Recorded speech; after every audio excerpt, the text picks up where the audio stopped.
കൊച്ചി എത്തിക്കഴിഞ്ഞാൽ പിന്നെ എവിടെയൊക്കെ പോയി ഭക്ഷണം കഴിക്കണം എന്നുള്ളതിനൊരു ലിസ്റ്റ് എപ്പോഴും കാണും. ഞാനങ്ങനെ രാവിലെ എത്തി. ഞാൻ വിചാരിച്ചു ചേച്ചിമാരുടെ കടയിൽ പോയി ഉച്ചയ്ക്ക് ഊണ് കഴിക്കാമെന്ന് വിചാരിച്ചു. പക്ഷേ ഇറങ്ങാൻ തോന്നിയില്ല. അതുകൊണ്ട് ഞാൻ വാഴക്കാല ഗാലക്സിയിൽ നിന്ന് ബീഫ് റോസ്റ്റും പൊറോട്ടയും ഓർഡർ ചെയ്തു. ഞാൻ ഒത്തിരി നാളിന് ശേഷമാണ്, ഒരു 6 മാസത്തിനെങ്കിലും ശേഷമാണ് ഗാലക്സിയിൽ നിന്ന് ബീഫും പൊറോട്ടയും കഴിക്കുന്നത്. എൻ്റെ പൊന്നോ, എന്നാ ടേസ്റ്റായിരുന്നു ഇന്നത്തെ ബീഫ് റോസ്റ്റിനും പൊറോട്ടയ്ക്കും. അസാധ്യ ടേസ്റ്റ്.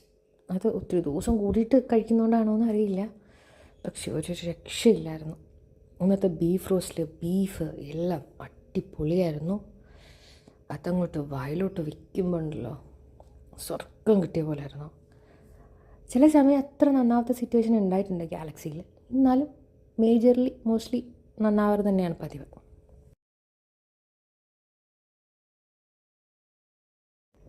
ഉള്ളിയന്, തക്കാളി, മുളക് എല്ലാം വെച്ചാണ് ഞാൻ കഴിക്കാറ്. ഞാൻ പക്ഷേ ഇന്നൊന്നും വെച്ചിട്ടില്ല, പച്ചമുളക് മാത്രമേ വെച്ചിട്ടുള്ളൂ. ഞാൻ ബീഫിനകത്ത് ഒരു ചെറിയ പീസ് പച്ചമുളകും വെച്ചിട്ടാണ് ബീഫും കൂടെ വെച്ച് കഴിക്കുന്നത്. ഞാൻ ഇന്ന് ഭയങ്കര ഹാപ്പിയായിരുന്നു. ഗാലക്സിയിൽ നിന്ന് ഈ ബീഫ് റോസ്റ്റും പൊറോട്ടയും കൂടെ ഭയങ്കര യമ്മി മീലായിരുന്നു.